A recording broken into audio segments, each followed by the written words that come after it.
Halo, Assalamualaikum teman-teman. Kembali lagi bersama saya, Rani. Di video kali ini kita masih membahas mengenai latihan soal tes P3K.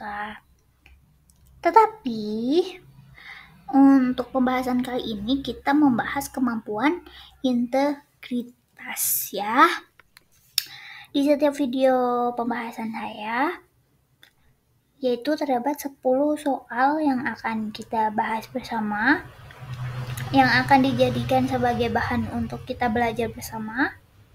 Ya, nanti di kemampuan integritas ini saya memiliki 30 soal yang mana akan dibagi menjadi 3 part. Oke. Dan ini pembahasan pertama terkait kemampuan integritas. Jadi silakan teman-teman untuk simak videonya dari awal hingga selesai tanpa di skip, karena di setiap detiknya itu penting. Nah ya, kita langsung saja mulai pembahasan terkait latihan soal tes P3K kemampuan integritas. Dari soal yang pertama, kepribadian seorang guru sangat berpengaruh terhadap proses pembelajaran. Manakah di bawah ini yang menjadi ciri khas kepribadian guru yang efektif? A. Mudah marah dan sering memarahi siswa. B. Selalu bersikap tak acuh terhadap masalah siswa. C. Memiliki empati yang tinggi terhadap siswa. D. Sering membandingkan prestasi siswa satu dengan yang lain. Nah, di sini di dalam soal sudah ditegaskan secara jelas bahwa ciri khas yang menjadi ciri khas kepribadian guru yang efektif adalah ketika guru mudah marah dan sering memarahi siswa, maka ini tidak dikatakan sebagai kepribadian guru yang efektif. Kemudian yang B, selalu bersikap acuh tak acuh terhadap masalah siswa. Nah ini pasti setiap siswa itu memiliki permasalahan, kondisi, kebutuhan yang berbeda-beda. Nah, ketika guru bersikap acuh tak acuh ya, bagaimana dalam mengajarkan, bagaimana dalam mentransfer ilmu pengetahuan ya.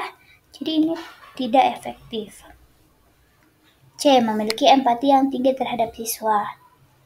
Ya, ini menjadi jawaban yang tepat ya, karena yang D itu membandingkan prestasi siswa satu dengan yang lainnya. Ini juga tidak efektif. Oke?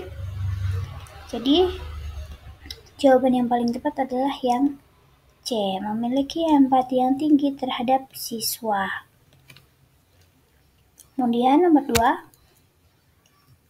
Salah satu fungsi kepribadian bagi seorang guru adalah titik-titik. A. Menentukan tingkat kecerdasan siswa. B. Memengaruhi cara guru berinteraksi dengan siswa lain dan lingkungan sekolah. C. Menentukan mata pelajaran yang diajarkan.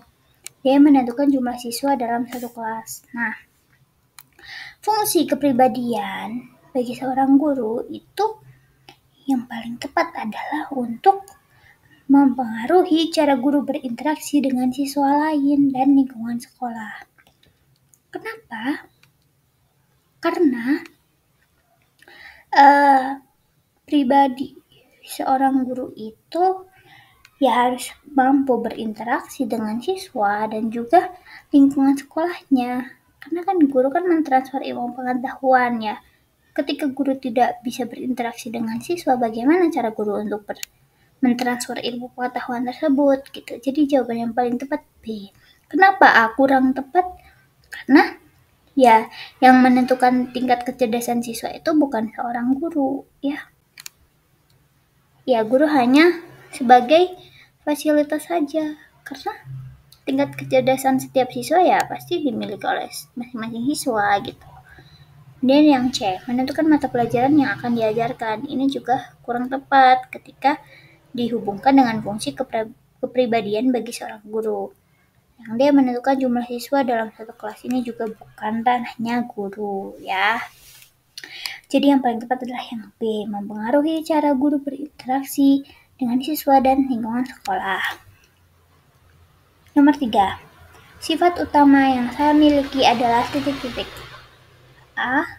Ulet. B. Berani. C. Jujur. D. Rajin.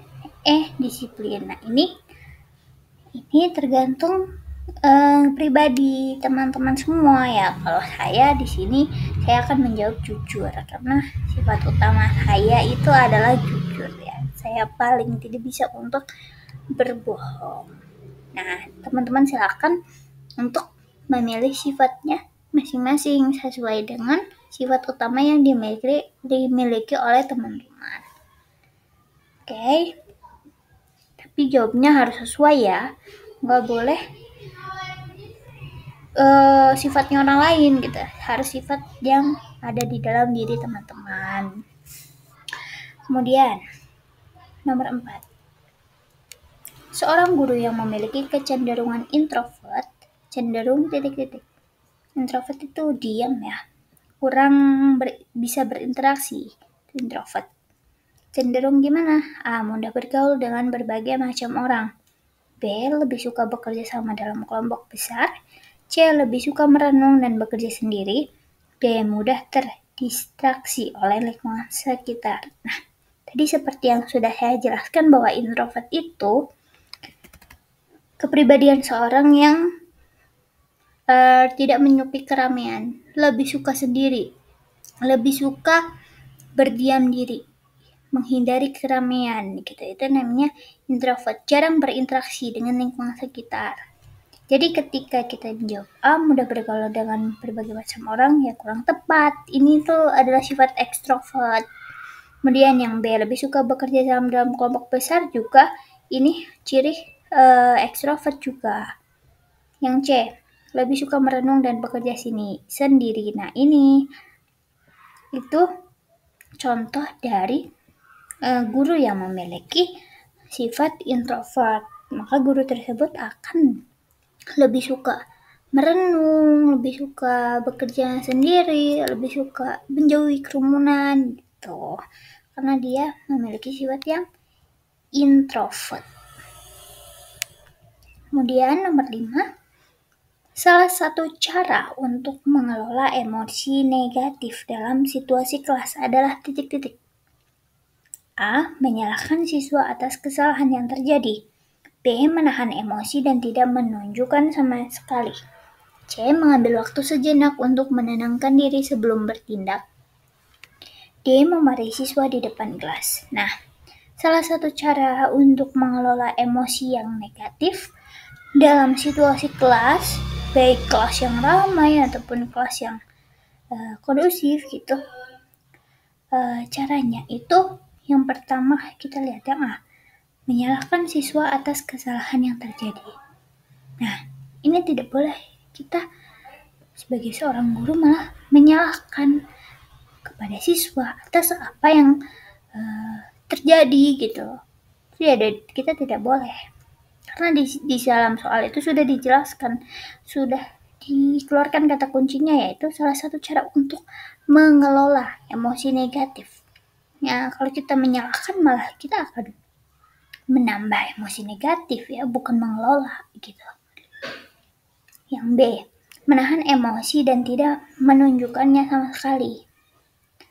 Ya, ini bisa ya, tapi ini kurang tepat. Kenapa? Karena kalau kalau di dalam kelas itu misalnya berisik gitu, bagaimana cara untuk mengelola emosi negatif yang ada dalam diri kita gitu? Kalau kita menahan dan tidak menunjukkannya sama sekali, itu sangat tidak mungkin ya. Pasti kita akan terlihat dari raut muka ataupun dari sikap kita gitu. Ketika kelas dalam kondisi yang ramai, pasti kita kan sudah otomatis gitu dalam wajah kita ataupun dalam tindakan kita itu mengeluarkan emosi yang negatif.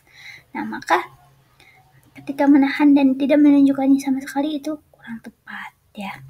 Yang C, mengambil waktu sejenak untuk menenangkan diri sebelum bertindak.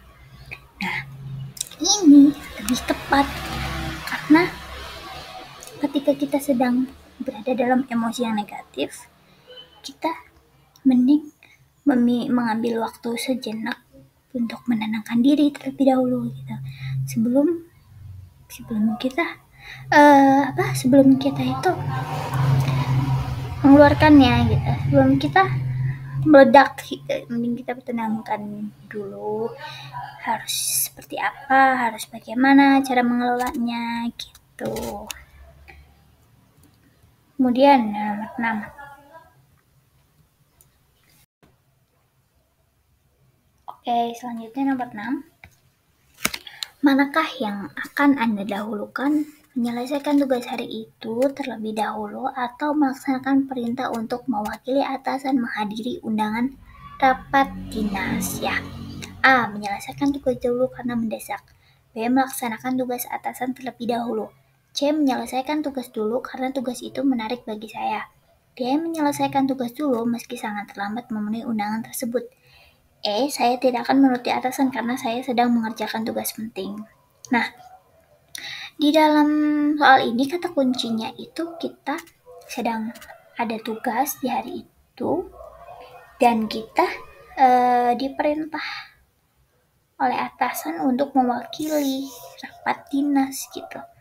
Nah, maka ketika ada dua pilihan tersebut, yang lebih penting adalah melaksanakan perintah untuk mewakili atasan menghadiri undangan rapat dinas. Karena undangan rapat dinas itu pasti penting. Ya, ketika atasan kita nggak bisa terus kita ditunjuk, ya kita harus siap gitu. Karena di dalam soal juga konteksnya itu menyelesaikan tugasnya mungkin tugas yang keseharian guru gitu dalam mengajar ataupun di dalam kelas gitu. Kita bisa memprioritaskan untuk menghadiri undangan rapat dinas karena pasti konteksnya itu lebih penting daripada untuk menyelesaikan tugas hari itu. Jadi jawaban yang paling tepat adalah yang B. Melaksanakan tugas atasan terlebih dahulu gitu ya. Kemudian selanjutnya nomor 7. Keterampilan interpersonal yang penting bagi seorang guru adalah titik-titik. A. Kemampuan untuk menghafal banyak data. B. Kemampuan untuk berkomunikasi dengan efektif. C. Kemampuan untuk bekerja dengan komputer. D. Kemampuan untuk menyelesaikan soal matematika dengan cepat. Nah, keterampilan interpersonal yang penting. Maka yang paling penting interpersonal kan untuk diri sendiri ya. Jadi yang paling penting ya kemampuan berkomunikasi dengan efektif. Ya karena kemampuan berkomunikasi itu lebih diutamakan gitu. Karena untuk berkomunikasi dengan guru ataupun dengan atasan ya kita harus memiliki kemampuan berkomunikasi yang efektif supaya kita dalam berbicara itu tidak belibet ataupun tidak terlalu banyak basa-basi gitu. Oke, selanjutnya nomor 8. Salah satu contoh perilaku etis yang harus dimiliki oleh seorang guru adalah titik-titik. A. Membocorkan nilai siswa kepada orang lain. B. Membedakan perlakuan terhadap siswa berdasarkan latar belakang sosialnya. C. Menjaga kerahasiaan informasi tentang siswa. D. Menyalin pekerjaan siswa lain. Nah, perilaku etis yang harus dimiliki oleh seorang guru. Ketika kita membocorkan nilai siswa kepada orang lain ya tentu tidak etis ya. Tidak boleh gitu. Karena ya tidak seharusnya gitu ya, kecuali memberikannya kepada orang tua siswa gitu. Nanti orang tua siswa yang bersangkutan.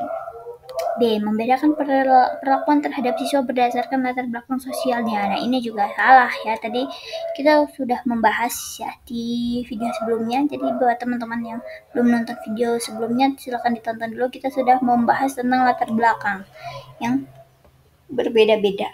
Kemudian yang C. Menjaga kerahasiaan informasi tentang siswa. Nah ini yang seharusnya dilakukan oleh seorang guru. Perilaku etis ya. Karena ya siswa juga memiliki memiliki kerahasiaan yang tidak semuanya itu harus orang lain tahu gitu. Jadi ketika siswa memiliki kebutuhan ataupun kelebihan ataupun apapun itu yang memang pada dasarnya itu tidak boleh diumbarkan, ya sebaiknya seorang guru ya masih harus menjaga kerahasiaan gitu. Tidak boleh semuanya itu diungkapkan di depan umum. Oke, selanjutnya. Salah satu cara untuk mengembangkan diri sebagai seorang guru adalah titik-titik. A. Berhenti mengikuti perkembangan pendidikan. B. Merasa puas dengan pencapaian yang sudah ada. C. Mengikuti pelatihan dan workshop secara teratur. D. Menyalahkan kesalahan pada faktor eksternal. Nah, salah satu cara untuk mengembangkan diri sebagai seorang guru itu dia dengan cara mengikuti pelatihan dan juga workshop secara teratur. Maka ya akan otomatis kemampuan yang ada di dalam dirinya akan berkembang gitu ketika kita mampu atau kita mau untuk belajar, untuk mengikuti pelatihan di luar kita jadi belajar tidak hanya di dalam saja, tetapi kita banyak mengikuti pelatihan ataupun workshop gitu ya. Itu akan mengembangkan dirinya. Tuh. Nomor 10. Saya diutus untuk menghadiri seminar menggantikan atasan saya. Pada saat yang bersamaan, saya sedang mengerjakan laporan yang tidak terlalu mendesak. A. Saya akan menyelesaikan terlebih dahulu laporan tersebut sebab bisa saja diminta oleh atasan sewaktu-waktu. B. Laporan tersebut akan menjadi merepotkan kalau tertunda. C. Saya akan menghadiri seminar tersebut agar dapat menghindar dari tugas laporan. D. Saya akan menghadiri seminar tersebut karena laporan belum harus segera diserahkan kepada atasan. E. Saya bisa menghadiri seminar dan mengerjakan laporannya nanti saja. Nah, di dalam soal sudah dijelaskan bahwa laporan itu tidak terlalu mendesak. Dan saya itu sudah diutus untuk menghadiri seminar menggantikan atasan saya. Maka apa yang seharusnya saya lakukan? Ketika kita lihat yang poin A, saya akan selesaikan terlebih dahulu laporan tersebut. Nah, di sini kan sudah disebutkan tadi laporannya itu tidak terlalu mendesak nih. Jadi, ya kita tidak perlu menyelesaikan laporan terlebih dahulu gitu karena tidak terlalu mendesak. Ya, berarti kurang tepat. Kita lihat yang B. Laporan tersebut akan menjadi merepotkan kalau tertunda. Ya, seperti tadi alasannya, karena laporan itu tidak terlalu mendesak, ya tidak apa-apa kalau kita menunda dulu gitu. Karena ada yang lebih penting, yaitu menggantikan atasan saya untuk menghadiri seminar gitu.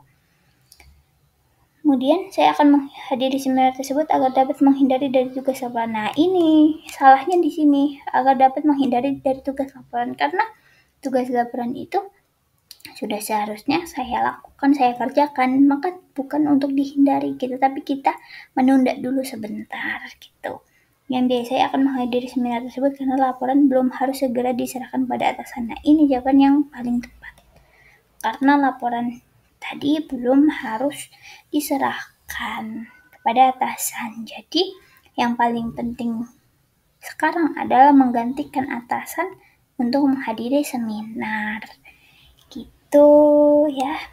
Jadi itu 10 soal pembahasan yang kita sudah bahas bersama, kita sudah belajar bersama di video kali ini. Jadi teman-teman silahkan untuk tonton videonya dan nantikan video saya selanjutnya terkait pembahasan kemampuan integritas ya. Yang belum menonton video sebelumnya silahkan untuk nonton dulu ya terkait pembahasan kemampuan pedagogi dan juga sosiokultural karena itu juga penting. Oke. Mungkin video kali ini dicukupkan. Kita bertemu lagi di video selanjutnya untuk belajar bersama. Ya, itu sudah saya tegaskan berkali-kali bahwa kita sedang belajar bersama. Bukan saya sedang ya intinya kita belajar bersama, oke? Tetap semangat buat teman-teman, tetap semangat dan tetap semangat. Oke, ya itu saja mungkin. Pokoknya harus nantikan video saya selalu, karena saya berusaha untuk upload setiap hari supaya kita bisa belajar bersama. Silahkan kalian yang belum subscribe, silahkan di subscribe, yang belum like, komen, dan juga share video ini buat teman-teman yang lain yang belum tahu video saya. Karena semakin banyak yang menonton, semakin banyak kita belajar bersama, semakin banyak kita pengalaman gitu. Mana yang paling tepat, mana yang kurang tepat gitu, kita jadi tahu di sini karena kita belajar. Oke, mungkin sekian video kali ini. Terima kasih banyak buat teman-teman yang selalu support video saya dari dulu sampai sekarang ya. Terima kasih banyak. Sampai jumpa di video selanjutnya. Bye bye.